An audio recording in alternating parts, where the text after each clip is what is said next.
Okay, everybody, we are here once again for the DG Podcast, episode 98.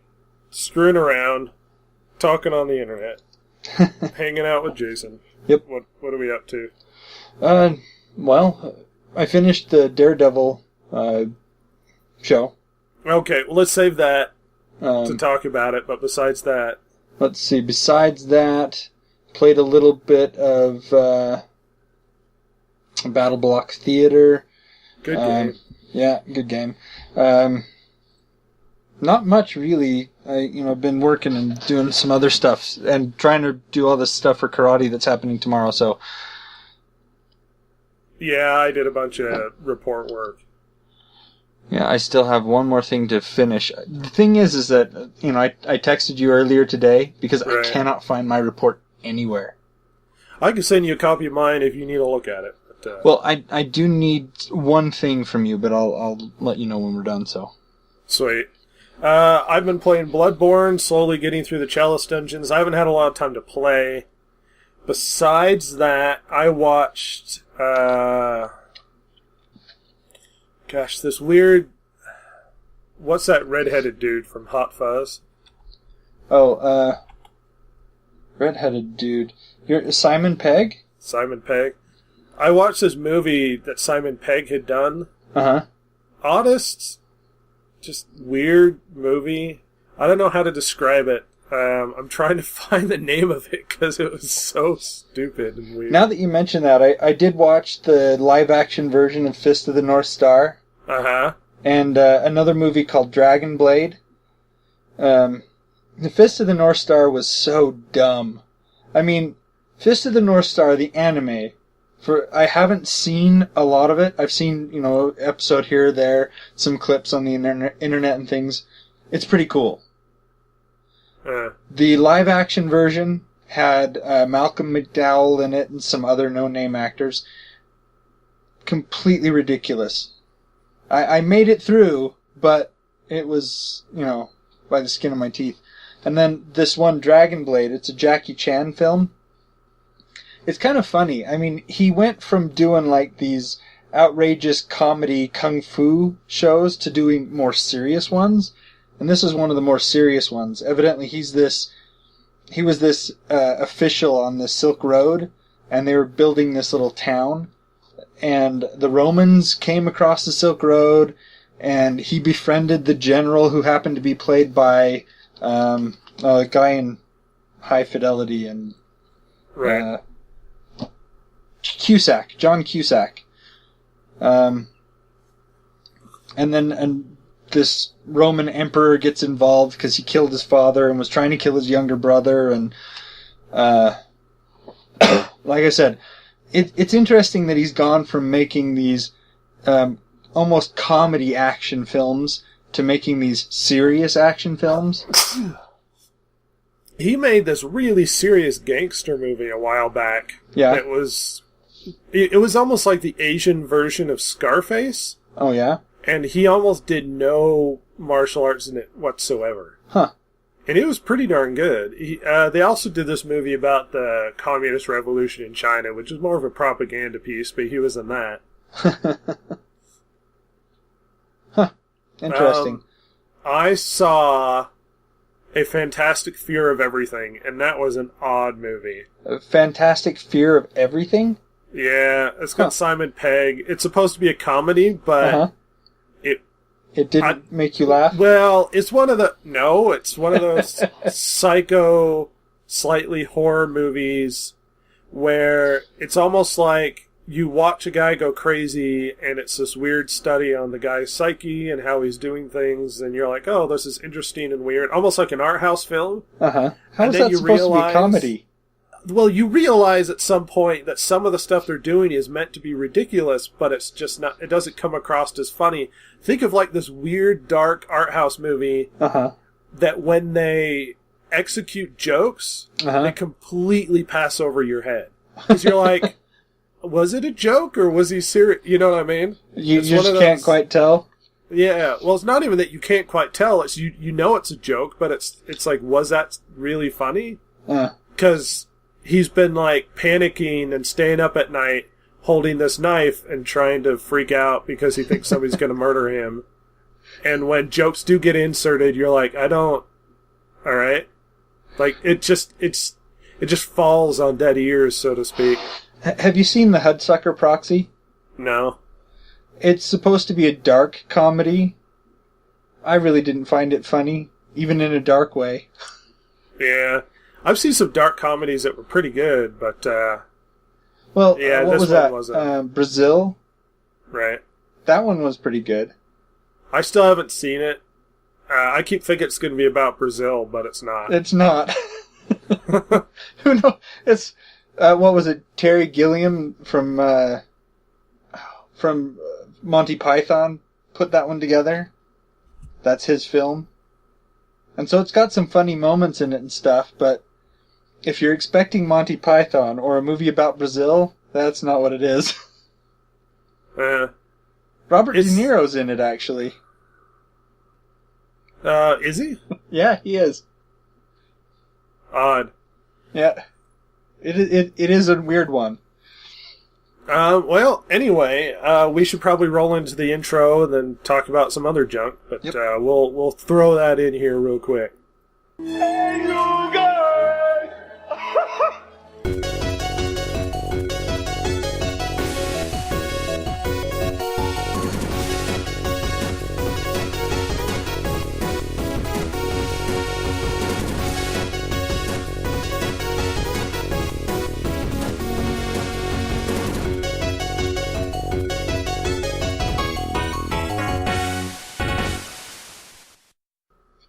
All right. Jason finally watched all of Daredevil. Give me your synopsis or opinion. Wonderful. Wasn't it? It was. Surprisingly so. Like, yes. It's hard to get. At the end, I got to the end of it, and I'm like, man, everybody's dead. I know. How are they going to turn this into a second series? They've got to introduce all these new characters next. But, that's kind of spoilers, but the actors were well chosen. I mean, I can't say that some of the actors have a lot of experience doing anything like this, but they were well chosen. They fit their roles, and they did a good job in them. The tone was excellent. Oh, yeah. It was dark and brooding and, almost desperate, because you got this weird feeling, like, they try and pull it off more than one occasion on these superhero movies, like it's just me versus the world. Right. But Daredevil isn't super powered. Right. And he's constantly, like, desperately fighting, almost in a John McClane sort of way, where it's just like, he's against the odds all the time. Yeah. And I was going to say, in one of the early episodes, it really highlights it, because, this kid gets kidnapped, and he goes in to rescue the kid, and it was a setup. Why is that scene so awesomely directed? Well, then he gets patched up, and he's like, I gotta go save the kid, and he's just barely alive. And he tells the girl that patched him up, he's like, thanks for everything if I don't ever see you again, and goes back in. And he trashes the Russians. Trashes them. And barely limps out. That whole fight scene, though the fighting is excusably not great, it is so well done. He was desperate to just put them down as fast as he could. Well, not just that, but how it was directed is what I'm talking about. How they filmed the scene. It seemed like, because if you recall, that this door fell out into the hallway. Yeah. And the camera was able to move across and in between the fighters and not skip a beat as it passes over that door. And it took me a while to figure out they must have had a rail on the ceiling. Yeah. Because they kept the filming just clean as they passed over things. Yep. And it was that sort of dirty, I'm grabbing a microwave and throwing it at you sort of scene. Oh, yeah. It was perfect. It was one of the best choreographed fight scenes that I saw in the show. I wouldn't say it's the best choreographed, but it was well directed. Well, the thing is that for me, it really highlighted how Daredevil worked. Oh yeah, he's just It's all ugly, And that- straightforward. Yeah, that to me was why it was perfect. The perfectly choreographed scene there. Because it was just, Daredevil has got to go in, take these guys out as fast and as hard as he can. And giving them no quarter. Well, here's a good way to describe Daredevil. There was this comic I was reading where Daredevil and Spider-Man were in the same comic. Uh-huh. And Spider-Man had, shown up to help him for something. And Daredevil's about to do something, and Spider-Man's like, well... And it's this really desperate situation. And Spider-Man goes, well, tell me you have a plan. And he goes, I never really have a plan. It just sort of happens when I show up. Daredevil's a clever guy, but he will jump head first into a pile of people and really start swinging. And it's not that he's careless. He's almost angry fighter. Oh, yeah. He was so angry. But that's a really good way to describe Daredevil. Anyway, casting. Karen Page was okay. She had some aspects to her that were fairly good, accurate-wise. But her character, the actress who was playing, it was passable. It wasn't fantastic. Right. Kingpin still. Kingpin was interesting. The sense that I get from the comics, from him, he is totally evil. And I wouldn't say that they didn't pull that off in here. The performance was much more nuanced than I think they do the comic. Oh, no, he's super nuanced in the comic. It's just it depends on what version of Kingpin you read. Oftentimes you see the version of Kingpin that comes out of Spider-Man. True. And he's very straightforward, gangster / CEO of a company. Daredevil's so much more nuanced, and it's a lot closer to how you see Kingpin in the Daredevil stuff, honestly. I haven't read a lot of Daredevil. I've read a lot of Daredevil, and Kingpin was actually super well done. He was. a lot to the character. The actor brought a lot to the character himself.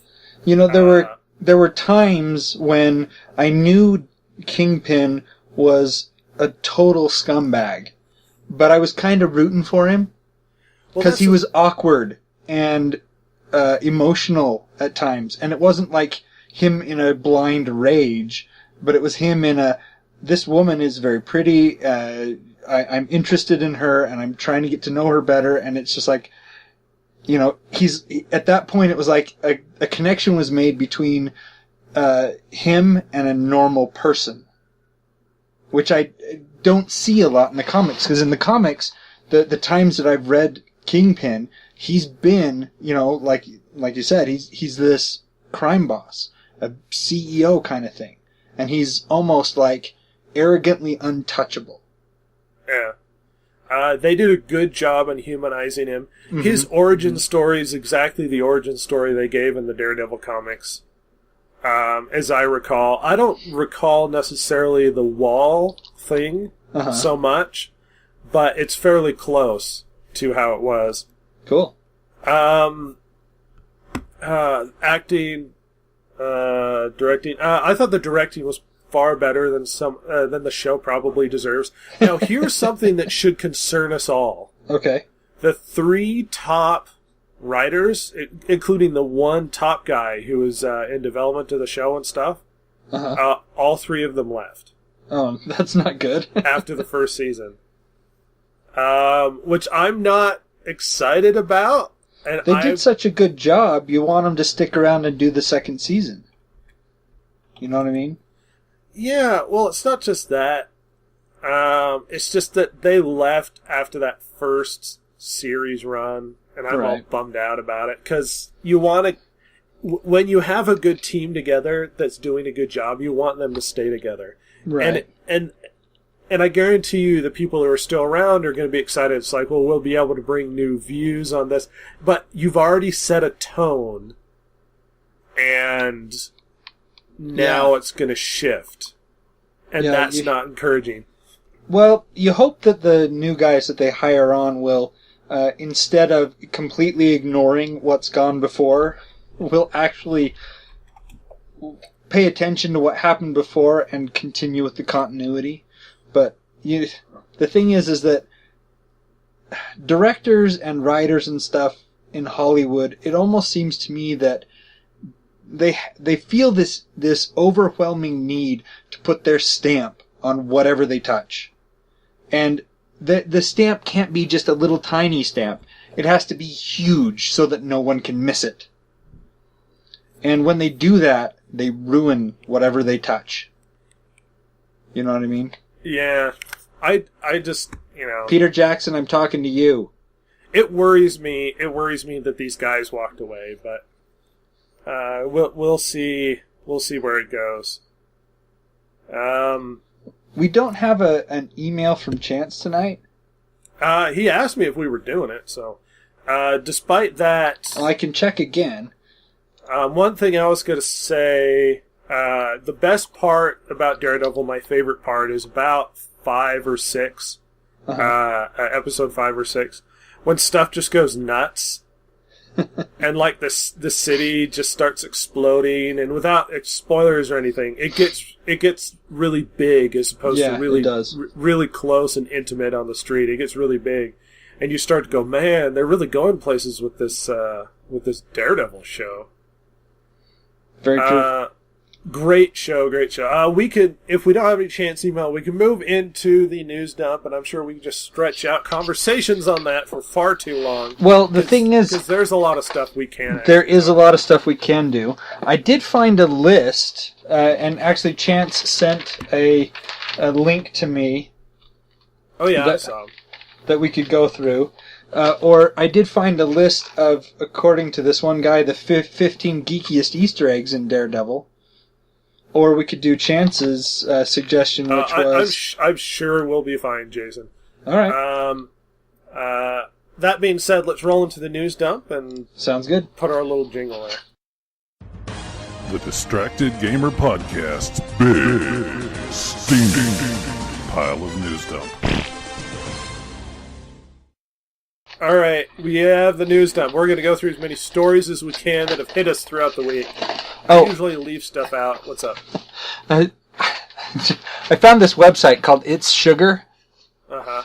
And the reason I found it was because they have this giant box of nerds. Seriously, it looks like a cereal box. That's awesome. It's that big. It's 1.5 pounds of strawberry and grape nerds. Nice. Anyway. Wow. This website is claiming that fight scene in the hallway is the greatest fight scene in movie history. See? Even they liked it. It was ugly and gritty. Greatest fight scene, no. But you could tell he was really not, fit for the whole thing. Oh, yeah. Which gave you an excuse as to why it wasn't super clean and precise. Oh, you could see him sitting there. He'd slump against a wall like he was trying to get his breath back, and then he'd just go out and thrash some more people. It was a great fight scene. Apparently, they planned Daredevil, the TV series, as a sort of a one big long movie. That's how cool. They described it, and it sort of came out that way. Yeah, it did. Still, reaction to the suit. Everything in the suit looked good except for the little horns. I didn't think the suit looked good at all. I thought it was a crapshoot. Well, the thing is I'm looking at it. I'm looking at the suit. It looks okay. It looks fine. Except for the little horns. Okay is not good enough. Okay isn't good enough, and it's just not. It's not a good suit. It's not. It just, to me, it's like they were trying. They're trying to turn him into Batman. Yeah, and he's not Batman. He's not Batman. First images of Jared Leto. After all of the teasing and stuff, the first images of Jared Leto as the Joker in the new Suicide Squad is at the internet, and he looks stupid. In my opinion, he just looks like crap. He looks like a punk kid. Uh-huh. Like tattoos and, I got... It's just, he looks stupid. I don't care for the look. I don't care for it. He could act really well and make it interesting, but he just looks like some punk guy. Have you seen the image? I'm not sure. I haven't seen the image. I'll send you a link. And I can't figure out which one of these might be it. Sent you a link. At any rate, the new Jared Leto Joker, he just doesn't look good. He doesn't. He looks stupid. That's him? Yeah. Okay, I did see that one, and I thought somebody was playing a joke. No, that's actually what he's going to look like in the movie. That's really, really dumb. Yeah. Tattoos, and like I said, he looks like a and punk. metal teeth? Like a punk rocker. Yeah. Apparently he's had his front teeth broken out a few too many times. Batman punches him often enough in the teeth. Oh well. Somebody made a comment that he looks like a really bad version of Marilyn Manson. Still pretty stupid though. I don't care for the whole thing. That is not a good look for Joker. Anyway, moving on, Tripwire, the developer, takes heat for Killing Floor 2. Killing Floor 2 developer Tripwire has upset some fans over a clause in the end-user license agreement that gives them the power to ban abusive players and take away the game they purchased. Wow. Many fans are unhappy about this and have taken the community forum for the game to complain about it. Here's the part of the blah, blah, blah. It's their game. They could do what they want to. If you purchase it, they can take it away, but they would have to reimburse you, or they could just ban you from the internet.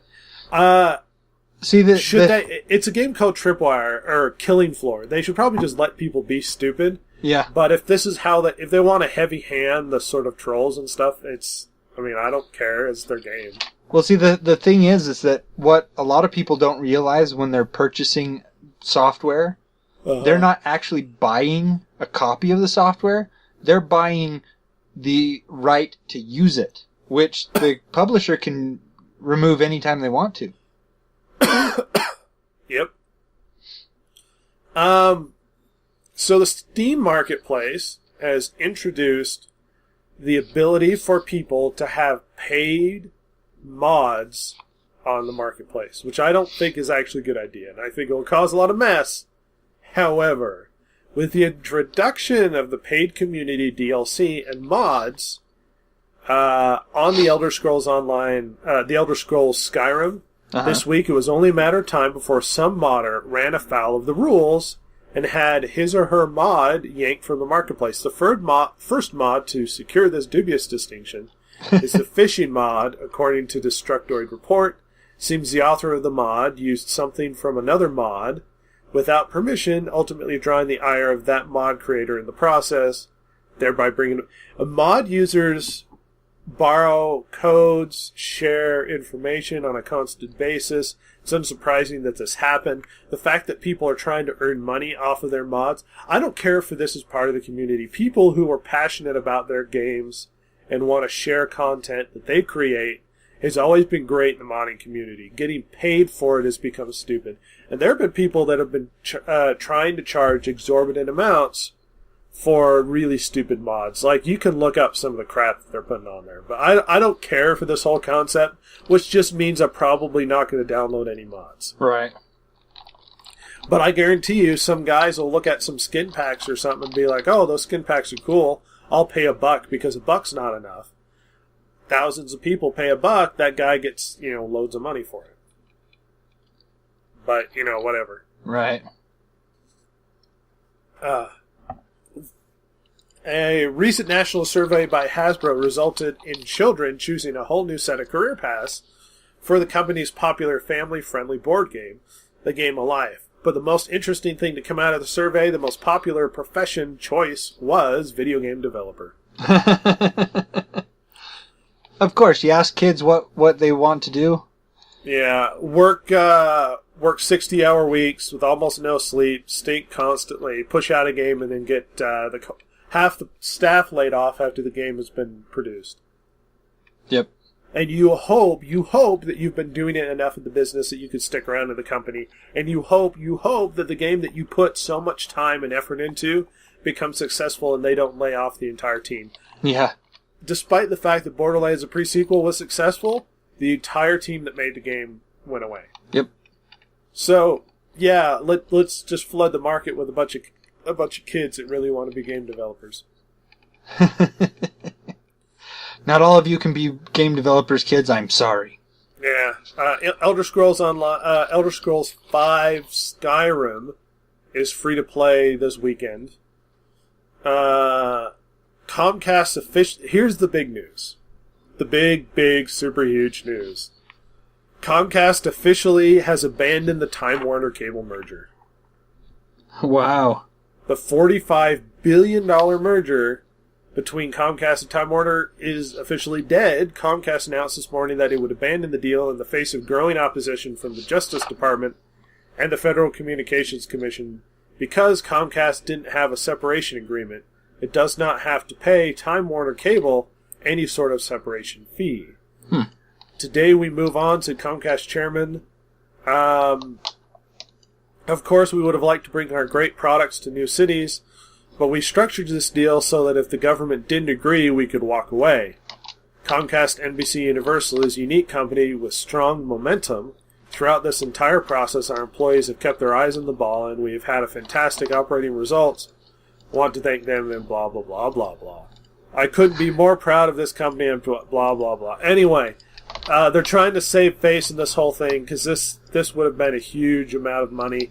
And it's like a massive chunk of the country would have suddenly turned into Time Warner Comcast land. Yep. And I'm not a fan of the merger. I thought it would have been a terrible idea. It would have created a giant pseudo-monopoly in the communications and cable internet sector. But it turned out to not be the case. There was enough, and I guarantee you it was a lot of protest from a lot of other more important people than just some random people on the internet. Yeah, signing petitions or something stupid. I guarantee you people with money or people with power swung their heads in the opposite direction and wouldn't let this happen. Oh, yeah. It had nothing to do with the little guy. No, it never does. Former University of Tennessee defensive lineman charged with stealing Xbox and games. He was charged with stealing Xbox One and 3 games, according to a report in the Tribune. Former Tennessee defensive lineman Michael Sawyers was booked on felony theft charge and released on $1,000 bonds. Felony? Did he assault the guy? Sawyers allegedly stole the video game system and the games from a dorm room and then sold them to a pawn shop. Initially, the Knox County Sheriff's Office charged another college ball player, University of Tennessee offensive lineman Coleman Thomas, in connection with the incident on March 25th, but it turns out that Thomas bought the system and the 3 games from a local pawn shop, not knowing that they were stolen.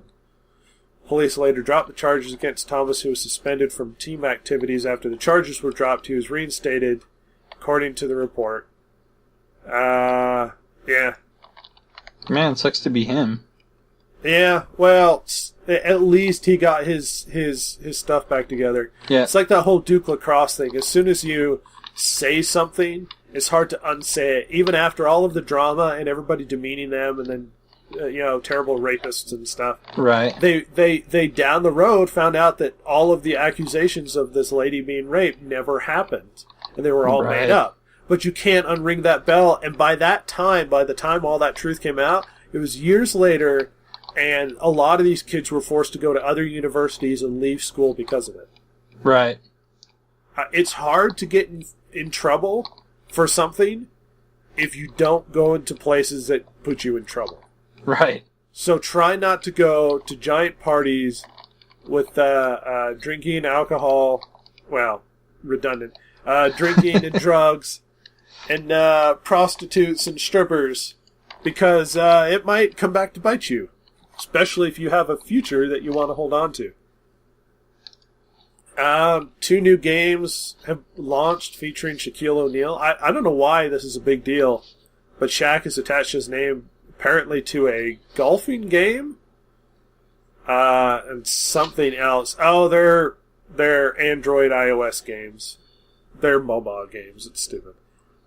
Shaq will probably get ridiculous amounts of money for the things as well. Microsoft apologizes for confusion on the Witcher 3 Wild Hunt Xbox One trailer.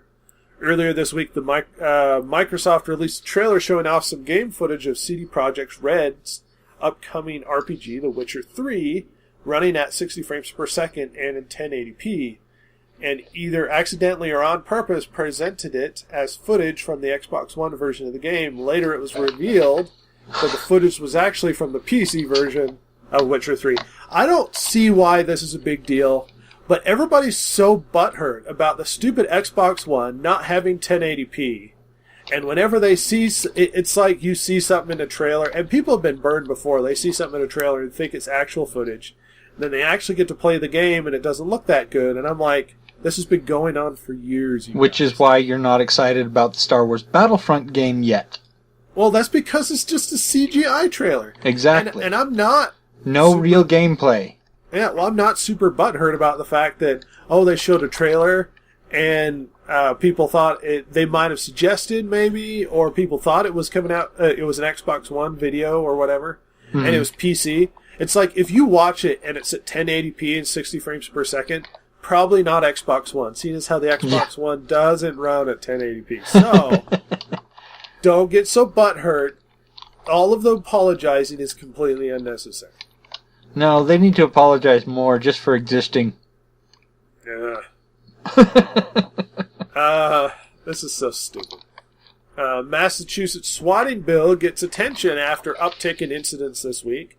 A rash of swatting incidents in Massachusetts this week may have motivated lawmakers to pick up a bill that increases the penalties for reporting false emergency situations in the state.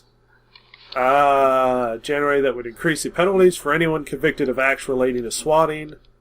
14B, Chapter 269 of Massachusetts General Laws to add stronger penalties for anyone engaged in reporting a false emergency situation, including fines and jail time.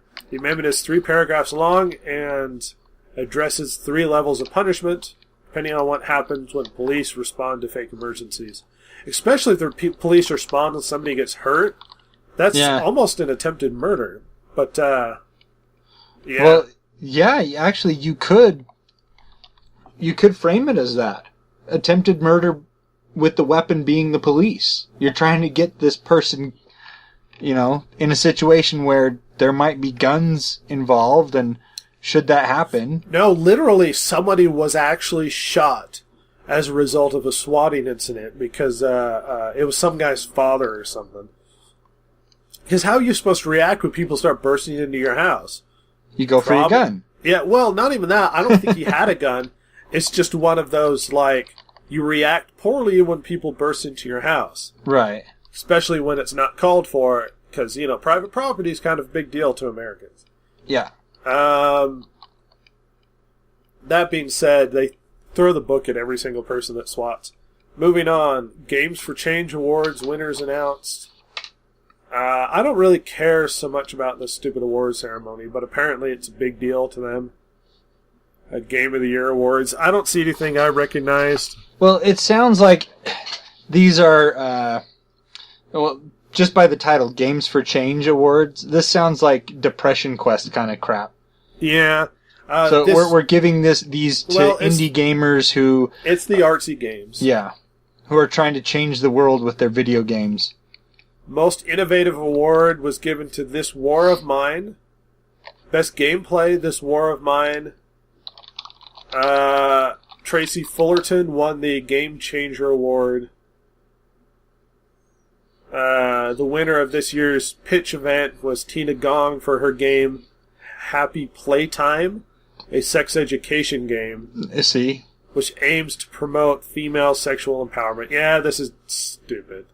This War of Mine is a war survival video game that was inspired by the 92-96 siege of Sarajevo during the Bosnian War.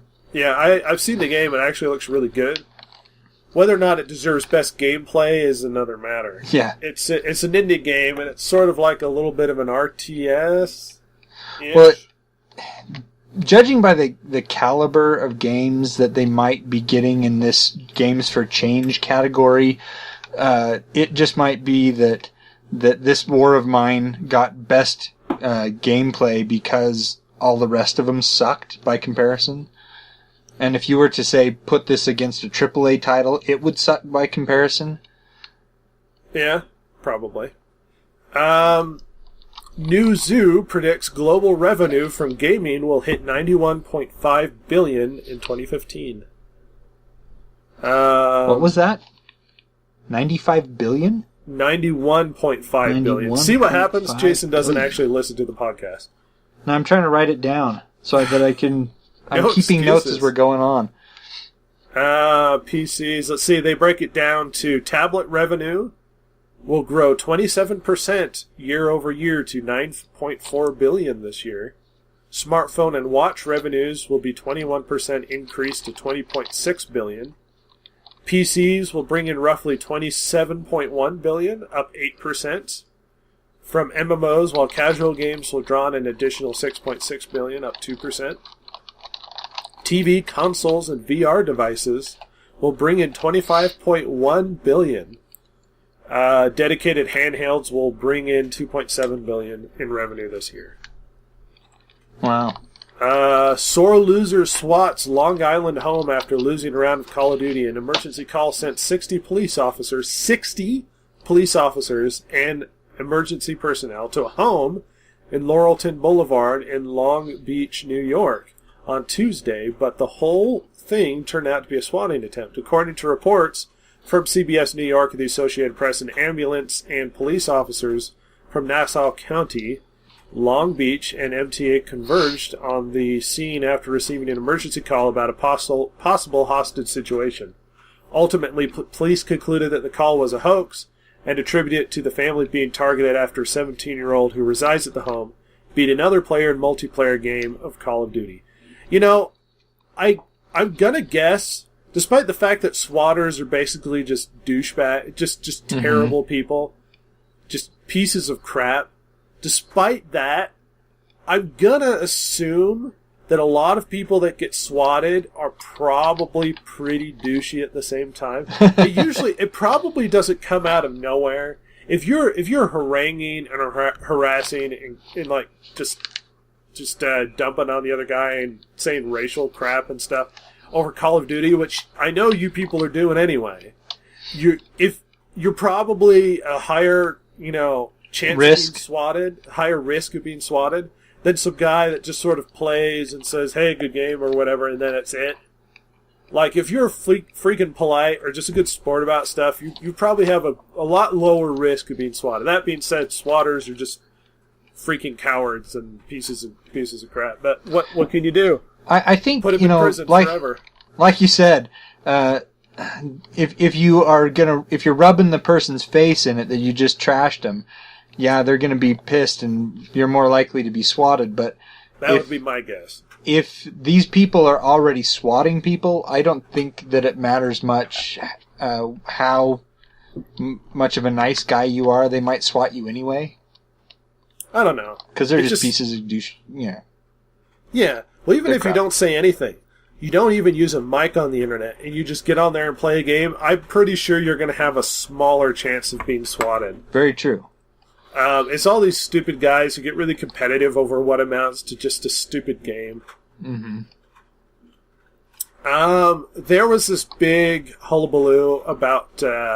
so let's say you really enjoy like some of the original Call of Duties, and you really want to play them online, but it's been years since these servers have been shut down, right? Right. Games like 1942 or whatever. Right. But you love the game, you've paid for it, you've bought it, there's no issue whatsoever. So there's this advocate group that has gotten together to try and get it so that the publishers, or at least the company that rubs the publishers, the ELA or whatever they're called, to try and allow it so that people can actually run their own servers, not make money off of it, and these are people who already own the games. So there's no way that anybody could be actually earning any money off of actually playing these games, because they're not actually advocating pirating. They're just trying to make their own servers so that they can play them online. Right. And this got shot down really hard by game publishers, mainly because, well, there's a lot of speculation as to why. There's no real way that they'll ever earn any more money off of these games, because they're just out there now. They're not making any more. Right. Nobody's buying them except on the used market. And Right. But it's generally believed that the publishers don't want people having their own servers to keep these games alive. mainly because they want to retain that control in the off chance theoretical possibility that somewhere down the line they might actually do something remotely to earn money off of it. That's right. It. And I don't have a problem with people making their own servers and playing these games, but for the publishers to come down so hard on them, like, no, we don't want you to enjoy games we made years ago. Well, the thing is that if you buy one of these games and they structure this deal such that they're going to allow people to set up their own servers or whatnot, the publisher at that point, there might not be an incentive for me, if I liked one of these old Call of Duty games, to go out and buy the new one. I doubt that's a problem. I seriously do. You could find most of these old Call of Duty games for like $5. I don't think if somebody's really motivated to buy one of the new ones, they're like, yeah, but I could play this old one. Well, it's one of those crapshoots, you know what I mean? It's like, I know that this older game is solid, and I like playing it. I don't know about the new one coming out. I think they just really don't care, and they want to retain control in the off chance that they might go, hey, maybe we'll release this or whatever as a retro pack, or you know what I mean? It's that if I have any possibility of wanting to earn money off of this, I'm going to keep it around as long as possible. I'm with you on that one. I'm bringing up another possibility. If they allow these old games to still be played online, they allow people to put up their own servers, it's competing against their own product. And they don't like competing against themselves. So they're going to do whatever they can to squash that. I severely doubt that that's a motivation. These games have zero competition with any of the new stuff coming out. Well, that's because there's no server to play it on. That's not the point. The games are worth almost nothing at this point. Well, right. Like, you could pirate it and they wouldn't do anything about it. Right, but that's not the point. The point is... They're not competing with the new Call of Duty games, Jason, I guarantee you. The $5 you spend on that game is not in direct competition with the $60 you might spend on an Xbox One Call of Duty game. There's just no... there's no hand in hand. It's just... But I guess I'm not painting this picture clear enough, because if I have the opportunity to keep playing this older game, I may not go out and buy the new one. It's in competition with it. That is not the motivation. If people are really that obsessed with multiplayer and competition, they have to have the new stuff. If people just want to play this game online, just for the heck of it, on this private server, it's not. There's really no sort of like, well, I'm going to play like Medal of Honor Allied Assault that's like 20 years old. And I'm not going to play this new Call of Duty that comes out because, I want to play Medal of Honor Allied Assault. Like, nobody really cares about the multiplayer of those games anymore. We're talking like groups of like 20 guys maybe are still running those servers. Which to me says that, it's mostly a greed thing on the part of the publisher. Yeah. I guarantee you that's what it is. But, odd story. Moving on, Disney cuts jobs at Club Penguin Studios. I really don't know what they make. Around 30 people were laid off. Disney Interactive issued a statement, publications. I don't know what they made. Running social online gaming. Yeah, stupid. You deserve to be fired. Former Lionhead boss takes control of Xbox and HoloLens games. Pronounced new position with Microsoft that will oversee internal development for several, but not all, games on Xbox platforms, and the company's augmented reality technology HoloLens. A Microsoft spokesperson tells Engadget that he will report to Microsoft corporate VP Gudo. Former Lionhead boss. Curious. Well, hopefully he brings something new to that whole thing, because Microsoft has had a lot of mix-up in the last few years anyway. Their new CEO is actually turning things around, despite the fact that people are still buying PS4s much, much faster than they are Xbox One.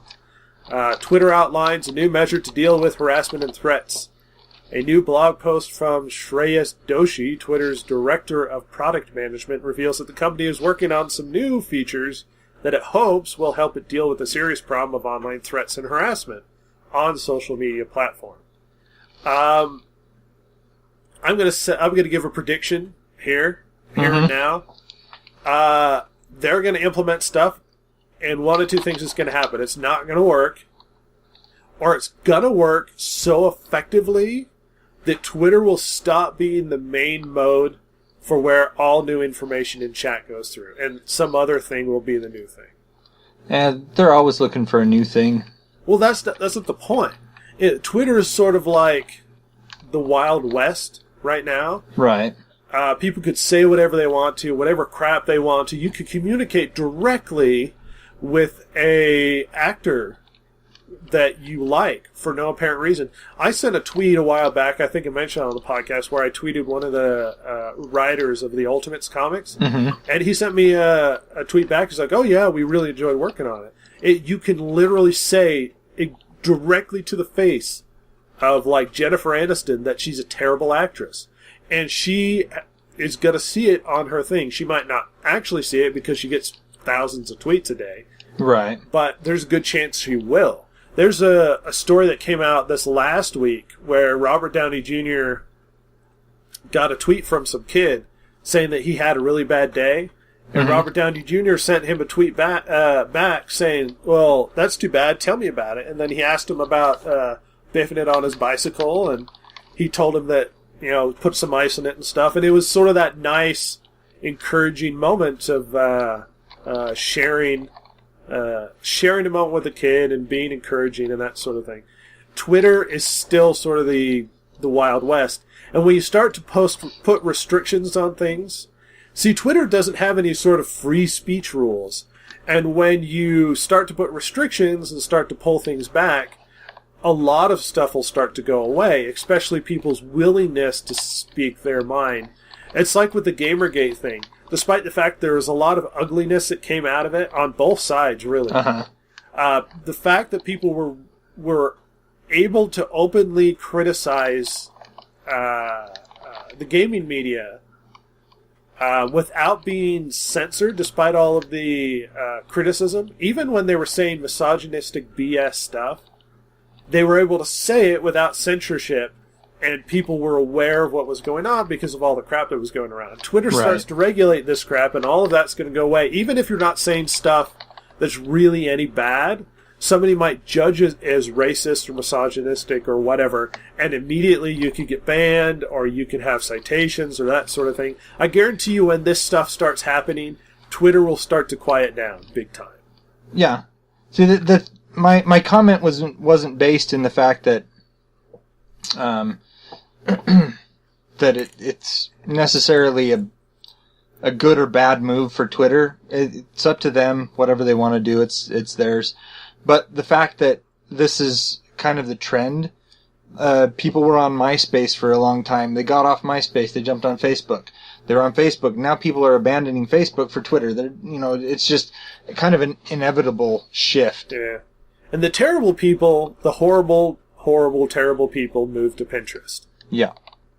That is the worst people on the worst people on the internet exist on Pinterest. If you ever want to find them, that's where they are.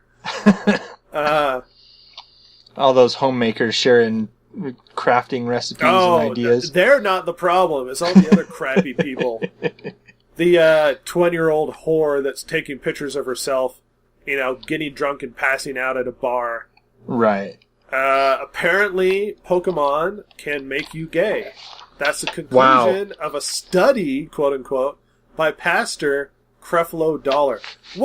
It's almost like a gangster name, Creflo Dollar. Hey yo, I'm Creflo Dollar. I got lots of dollar bills, y'all. How do you spell his name? That's Dollar. Creflo. Creflo. And his last name is literally Dollar. That's so funny. Creflo Dollar. As reported by Christian News, if the name Pastor Creflo Dollar sounds familiar to you, You may recognize reports last month when he was trying to raise millions of dollars to get a fancy new jet. A necessity in his mind because he needs it to travel to the darkest corners of the world in order to spread the word of his ministry. Anyway, back to the okay. Prosperity Gospel Pastor Creflo Dollar defends private jet for Jesus and wants a space shuttle too. Did he say he wanted a space shuttle? I'd have to look. That was just the Google search. The one right underneath it from 2 days ago. He says that the devil blocked his dreams of a jet. Yeah, it was the devil, not your inability to actually have any money to afford it yourself. Yeah. According to Pastor Dollar, messages hidden within the animated series are meant to turn teenagers towards homosexuality. Most notably, the relationship between Brock and Ash. In an odd conclusion, considering how girl-crazy Brock is in almost every episode. Yeah. There are some other odd conclusions from the study, but the most bizarre is that many Pokemon have a phallic appearance. Of course they do. You can read the Christian news report here. It's hard to deny that this report would need very little editing to appear on The Onion, thanks to Andrew Eisen for the tip.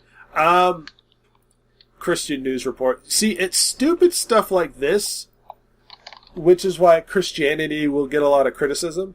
It's like, I'm Christian, and this is stupid. And I don't agree with homosexuality, and this is stupid. There's no way Pokemon is trying to convert people to homosexuality, and you know what, if it did, then people made that decision on their own, not because of Pokemon. The stupid stuff like this, like, can't you just let people, I mean, unless they can literally find, like, frames in the show of guys just, like, boinking each other. There's no way this has anything to do. Didn't you hear about the secret unlockable level in Pokemon Gold? No. I don't want to know now. Apparently, U.S. Senator Chuck Schumer has announced legislation to crack down on swatting incidents that have emerged as a serious problem. Schumer's kind of a douche, but I don't know, making it a federal crime might be jumping the gun. I think states are handling it on their own.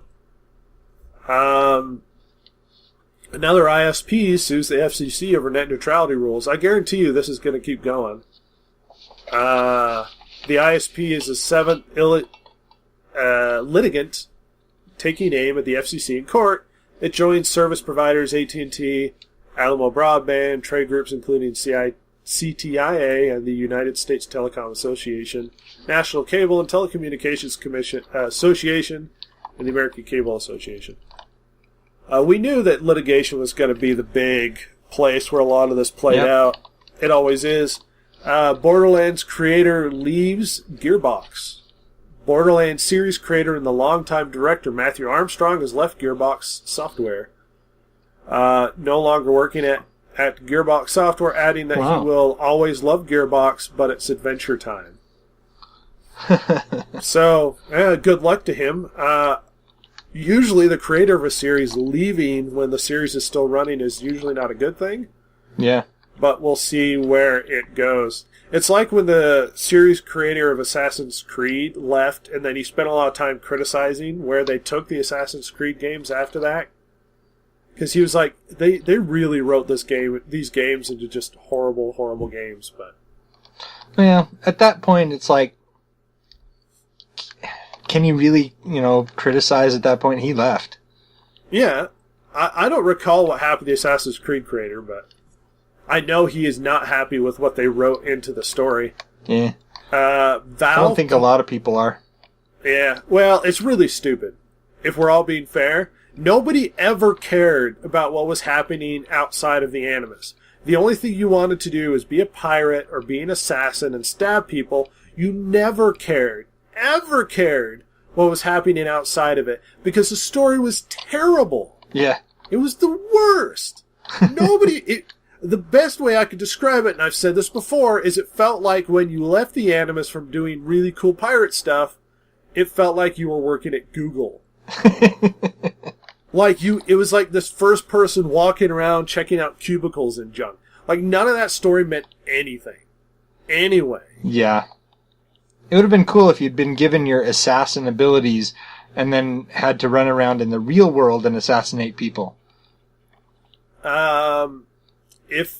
If you haven't spent at least $5 on Steam for something, then you will lose access to a number of services on Valve's digital distribution platform. According to this support page, the new requirement is part of an initiative to combat spam and phishing schemes, because accounts that engage in these sorts of activities typically are throwaway accounts that don't spend money on anything, according to Valve. Malicious users often operate in the community on accounts which have not spent any money, reducing the individual risk of performing the actions they do. One of the best pieces of information we can compare between regular users and malicious users are their spending habits, as typically the accounts being used have no investment in their longevity. Due to this being a common scenario, we have decided to restrict certain community features until an account has met or exceeded $5 US in Steam. What services will you lose access to if you don't spend $5 on Steam? You will not be allowed to send group invites, open group chats, vote on greenlight projects, which they had a huge problem with guys doing bots to upvote greenlight on their projects, yeah. Participate in the Steam marketplace, such as the bots have just flat out ruined the card system that Steam initiated. Right. By overbidding and doing a bunch of other stuff. Right. Post frequently in Steam discussions, gain Steam profile levels, submit content to Steam Workshop, engage in Steam Workshop discussions, access Steam Web API or user browser or mobile chats. You can read more about it on Steam's website. I actually think this is probably a decent idea. A lot of people might cry out and say, like, well, you know, this means I can't play this free-to-play game. I was like, look, if you have a Steam account, there's, I'm almost 99% sure you spent at least $5 on a game to put it on there. Right. If you're playing nothing but free-to-play stuff on Steam and you lose all of these features and whatnot, it's probably not a big a deal because you probably don't use Steam very much. Weren't using them anyway. So yeah, if you're only willing to spend the $5, it's probably not really a serious problem. Right.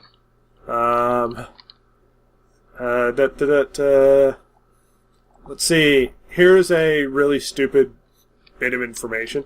Apparently, Frank Miller is in the process of writing another sequel to The Dark Knight Returns. Now, if we recall, Frank Miller wrote a bunch of other, like, prequel stuff to The Dark Knight Returns, and they were terrible. Like, he wrote some terrible, terrible comics in addition to that. How come all of Frank Miller's stuff in the past, like, as he's gotten older, has gotten worse? I don't know what it is. He's going crazy. I'm not encouraged by this. It could be good. He probably still has a bit of the Miller in him, but... Dark Knight Return, The Dark Knight 3, The Master Race is what he's working on. We'll see where it goes from there. I'm indifferent about this whole thing, but whatever. Well, hopefully it's good. Here's an interesting story I found on Kotaku. Let's say you're cool with the violence of mixed martial arts, but feel like it's missing something. The kind of thing you can only really get from two medieval dudes covered in armor beating the crap out of each other. If you've suddenly realized that's you, Russia has you covered. The country's M1 series of MMA events has recently started a new class of fight called M1 Medieval, where two men enter the ring dressed entirely in chainmail and or plate, complete with helmets and shields, and they're not there to dance around like some LARPing idiots. They're there to beat their opponent into pulp. Having first been trialed last month in Moscow, the Washington Post reported the first official M1 Medieval match went down a couple weeks ago and went the full 3 rounds. You can watch the videos online.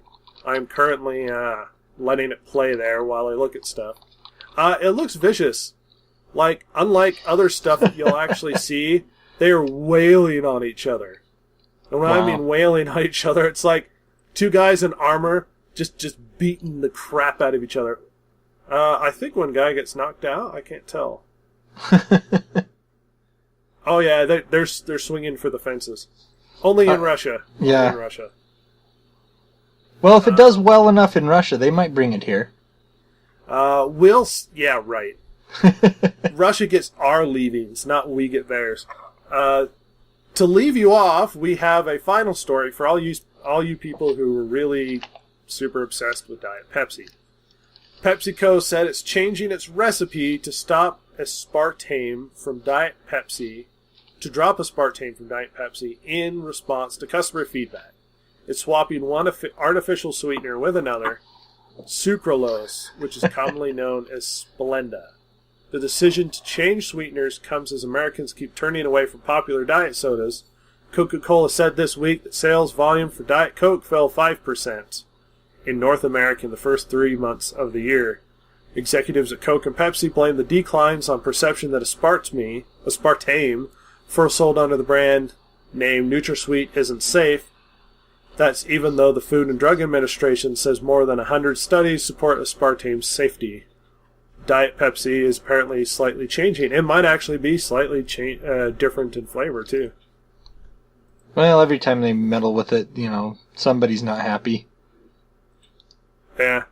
But, for all of you who are really bummed out about that, I don't know. If you're really that obsessed with your Diet Pepsi, I don't know what to do to help you. I don't know how to help you, Diet Pepsi fans. With that being said, thanks for hanging out with us with the DG Podcast, episode 98. Stick around and listen to us on Wednesday-ish when we throw in episode B and Jason takes the reins. Yep, and it will be chaos, let me tell you. As much chaos as we could possibly manage. I'm going to just shout like crazy and drool on the mic, and you'll hear like weird screaming in the background. Oh man, I'm watching this M1 Medieval. He took the guy down with kind of a hip throw, and then started bashing him in the head with his shield. I told you, this isn't just like some guys just fake sparring movie stuff. They're just wailing on each other when they do the ref is checking to make sure. He's like, how many fingers can you see here?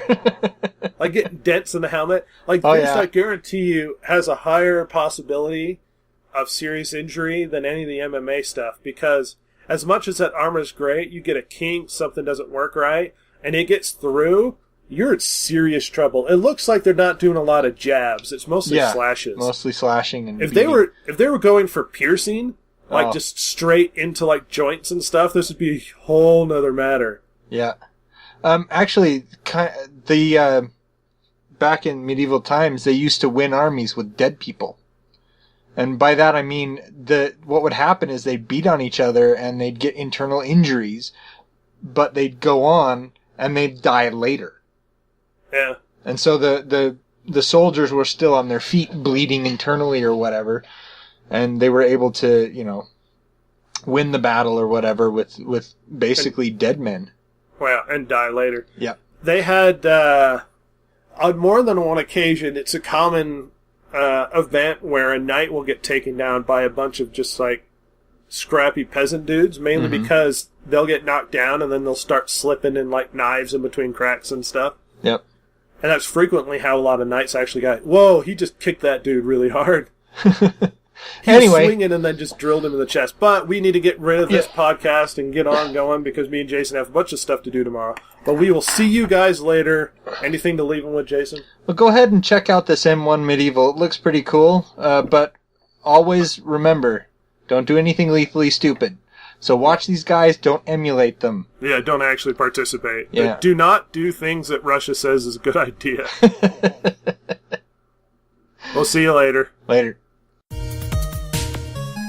Thank you for listening to this week's episode of the Distracted Gamers podcast. If you like the show, follow Rhett and Jason, the world's two most lethally stupid internet personalities, on Twitter at DG Podcast, or check them out at www.thedistractedgamers.com. If you loved or hated what you've heard here, email them at thedistractedgamers.blogspot.com and share your feelings. Not that Jason will care, since he hasn't any, of course.